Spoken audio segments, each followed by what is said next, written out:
If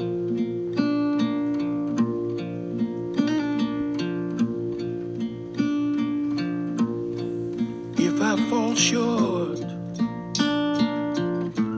if I don't make the grade, if your expectations aren't met in me today, there's always tomorrow or tomorrow night hanging there, baby. Sooner or later, I know I'll get it right. Please don't give up on me. Oh, please don't give up. Well, you almost caught me sleeping. How are you? Welcome to another episode of Deadline. I'm your host, Poochie Hill, and I have the fabulous and most significant surprise for you today. I have an individual here that is an athlete, a philanthropist, a public speaker, a motivational speaker, a child of God, but most importantly, he's a real American, a black American. His name is Leonard Marshall of the New York Jets. He's in the Ring of Honor for the New Giants. I mean the New Jersey Giants. Or should I say New York Giants? New York Giants. And also he's a finalist this year for the National Hall of Fame for football in Columbus, Ohio. Big bro, how are you? I'm doing good, man. Listen, I'm doing very good. we just gonna cut the chase, go right into it, and start your humble beginnings of how important was it for you not only to not have a name, but to have your father's name, and that they're carried weight anyway. So speak on that. Well, Poochie, coming from a small town along the bayous in Louisiana, and being a descendant of 3 generations of slavery in Louisiana, a child who grew up in the heart of segregation, I'm not only honored but humbled and blessed to be able to be seated in this position, especially the catbird seat I sit in today. I mean, I never could have imagined life being any sweeter than it's become. I think it's become by virtue of a lot of hard work, a lot of integrity, a lot of resilience, and a lot of guidance and leadership. And the leadership for me began with my father and my mother. It's different when you grow up in a 2-parent household, especially when you're African American, and you're the oldest of 7 children, because you're the guy who sets the stage and the pace of the race for the rest of your family. So, and I wanted to establish that not only for myself, but for my parents, so that my genealogy could follow, and that my genealogy could leave a cloud of dust behind them of success, very similar to mine. I knew what I wanted to achieve. I had a vision, a dream, and a passion for it.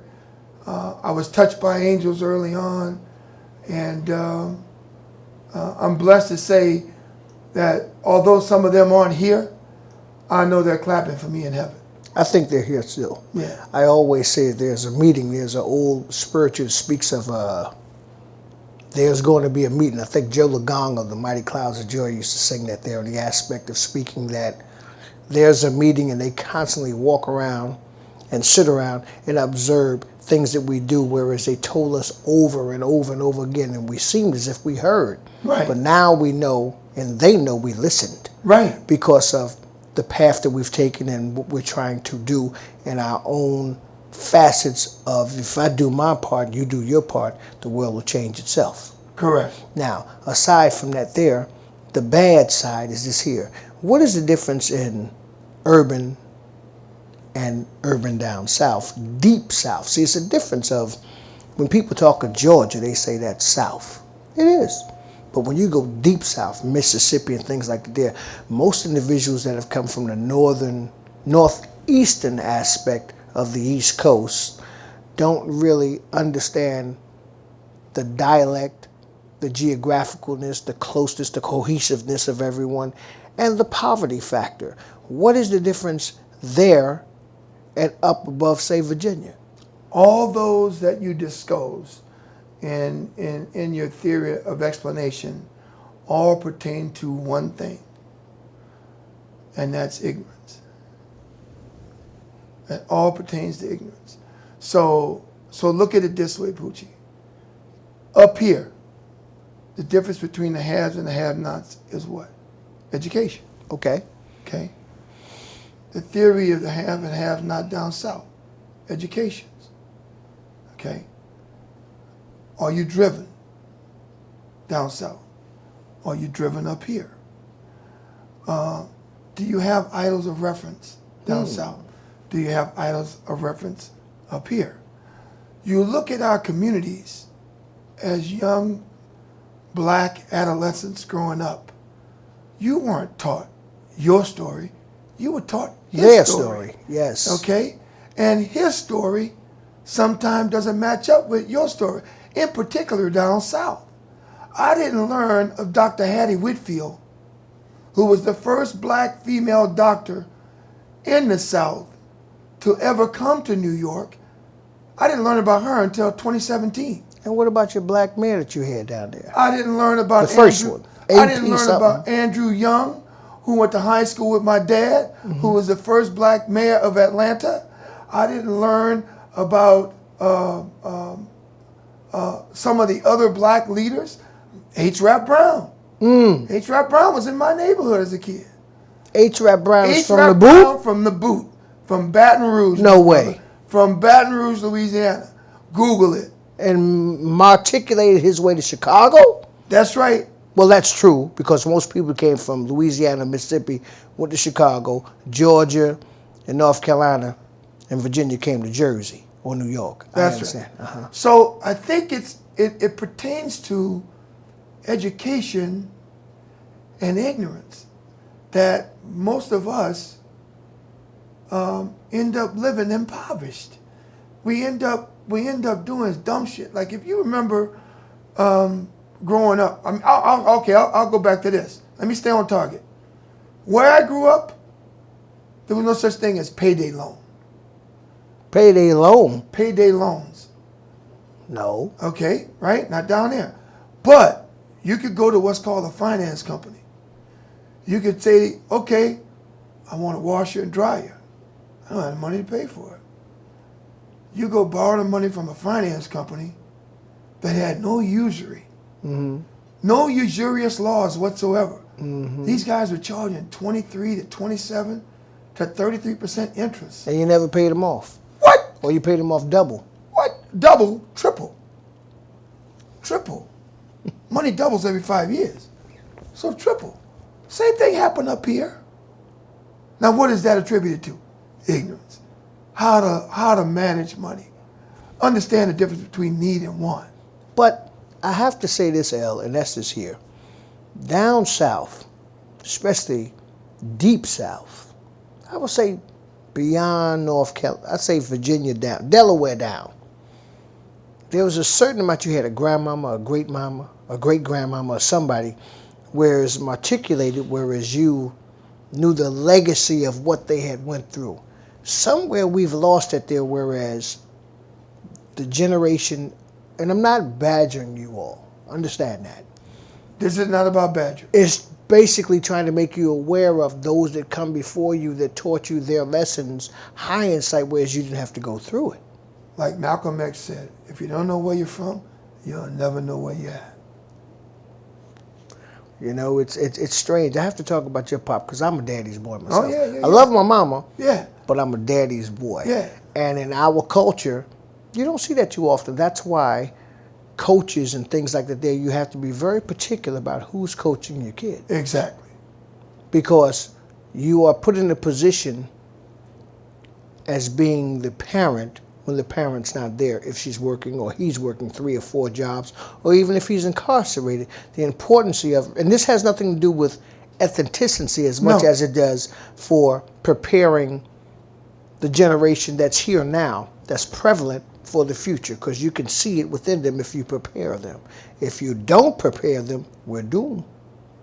I say that in retrospect that you have given back to charity campaigns, you have coached in high school, you've taught in colleges and universities, you're also a professor, and I want to slide over to where you're not just a football player. Let's speak on that a little. Sure. So when I was playing ball, when I joined the Giants in 1983, the Giants were a team that was trying to establish a new identity. We hired a new coach by the name of Bill Parcells. He brought me in as the second player selected under his regime. I wanted to make it my business to not only be even though I wasn't the first round draft pick, I wanted to be the best player drafted under him and one of the top 5 players drafted in that particular year, which I felt was the best class in the NFL draft, the class in 1983. I wanted to make sure that I established a relationship with his 2 best players, Lawrence Taylor and Harry Carson. Now that I've done all of that and gone through the system and become this iconic football player, we have come up with a thing called the 3-legged stool to success of the Giants. And that's with players like myself, Taylor and Carson, and a whole host of other men. We changed the game in terms of New York football. We took the Giants and put them now on a plateau that they're now an organization that's not only respected here in the New York City area, but league-wise. And we, over the course of a decade of me wearing that uniform, we won 2 championships, we won 5 NFC titles, we got a coach in the Hall of Fame, 2 players from our team are in the Hall of Fame. There'll be more. I'm hoping to be one of them. But more important, we've established a legacy for other black players that have joined the New York Giants to win championships. I'm standing in the tunnel Sunday. They're honoring the 100 greatest players. And I'm standing next to Justin Tuck, Jason Pierre-Paul, O.C. Umenyiora, George Martin, and a couple other guys. Bavaro and a couple Jimmy of Burt, Mark Bavaro, Carl Banks. I can stand there and name names of Giant royalty. But those 3 young men I just talked about, started it. Tuck, JPP, O.C. Umenyiora, they started a conversation. And you know what they started with? Leonard, we are here because of what guys like you and George and Carl established as black men and made us want to be better. We didn't want the 86 and 90 Giants to be what the fans remember when we retired. So just like you guys, we want to leave the same legacy. Dude, I couldn't do it in front of them, but in my mind, I was clapping. The message got across. I was clapping because it resonated, and it resonated amongst all of them. They all drank the Kool-Aid. And that's what we got to do as black folk. We got to cheer and clap for others, especially those that are coming behind us. Well, first of all, if you want to go into coming behind, what about those that came before us that are really not mentioned much of because a lot of people don't know of them? Well, then that goes back to ignorance and education. That's our age group, though. That's ignorance and education. You know, I was speaking to a couple of friends of mine, and we was talking about how the generation before us that went through the drugs, right, the amphibious warfares and things like right, that, the bigotry out there. Excuse me. Most of us were pushed. Whatever you be the best at it, or amongst correct, the best. Correct. So they pushed us to school. We did this here. Some went correct, away, some never came back. Correct. Some went away, came back, and gave something. Some never gave nothing. They just took.